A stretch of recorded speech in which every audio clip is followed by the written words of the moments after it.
Hello, welcome to the Duchess of Dragons.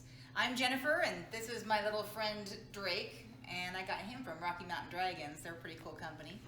Anyway, this is the first of my videos to review items that relate to dragons, and in this case, we're going to review the movie Dragonslayer, so let's get going. Oh, and this is my friend Jester. Jester! Yes, and he's a Jester.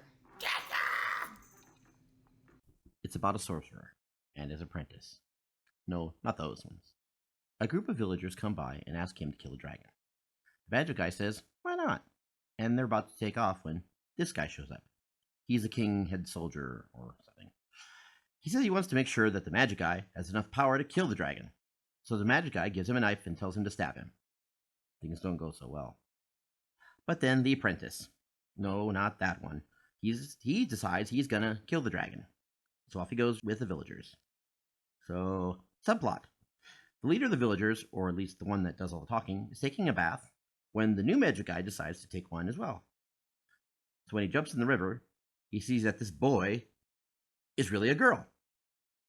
So, long story short, they get to the village, and the new magic guy casts some spell or something and makes the mountain fall down on the dragon's cave. So everything's all good, but the king is all upset because he doesn't think this killed the dragon, so he locks him up. But it turns out the king was right, and the dragon comes back. Then the king comes to this new magic guy and says, hey, sorry for locking you up, can you kill the dragon? So the new magic guy gets the boy, or girl's, blacksmith father to make a spear. He adds some magic, and voila. And then she makes him a shield from some old dragon scales. He goes to fight the dragon, kills her, his, baby dragons, then fights the big one. Things turn out, But then he remembers that when his boss died, he was supposed to throw the ashes on some burning water, which was conveniently located inside the cave. He does, and voila, instant magic guy. So then the new old magic guy goes to fight the dragon, but tells the demoted new magic guy to destroy this magic amulet when the time is right. So there's a pretty neat fight with the dragon and the new old magic guy. The dragon grabs him, the demoted new magic guy destroys the amulet. So after everyone takes credit for killing the dragon, the no longer magic new guy and the no longer boy, girl, run off and get married, or whatever they did back then. That's it in a nutshell. So for fun, I have set up a dragon scale, so I can rate each of the dragons I've come across in my life. So the first element of the dragon scale is design, or how the dragon looks. The next element is the realism, or does it follow the laws of nature? Next would be intimidation. So, is it scary? Finally, I have killability. How easy is it to kill? The dragon in Dragonslayer, Vermithrax Pejorative, is a typical wyvern style dragon, which basically means he's got the 2 wings and 2 legs. He looks fairly natural, like they're trying to make him fit in as an actual animal in nature. His movement's pretty realistic, but the muscle detail's a little bit lacking, but then basically it's just a giant puppet. Vermithrax pretty much follows the laws of physics. He beats his wings to get up into the air to go against gravity. It's very practical looking.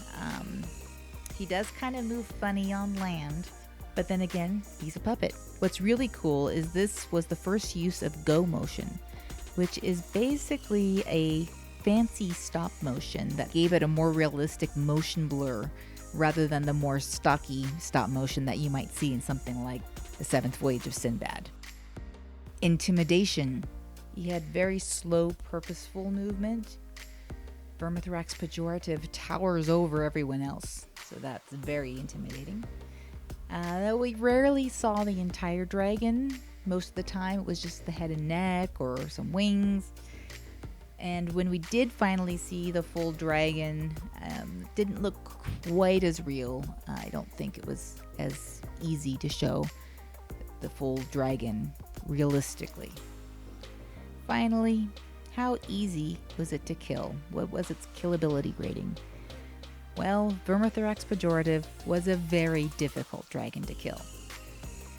Even the magical spear was insufficient, and it took some extreme measures. In fact, it took the death of the sorcerer in order to actually kill the dragon. So he was a pretty tough one. So overall, On my dragon scale, I give Vermithrax Pejorative a 7 out of 10. Pretty cool dragon with a couple flaws. But overall, very fun to watch in this movie. Let me know in the comments below if there's another dragon movie you'd like me to review, or if there's some item or some dragon in history you'd like me to discuss. I'd be happy to do so. Just let me know which ones you'd like to hear more about.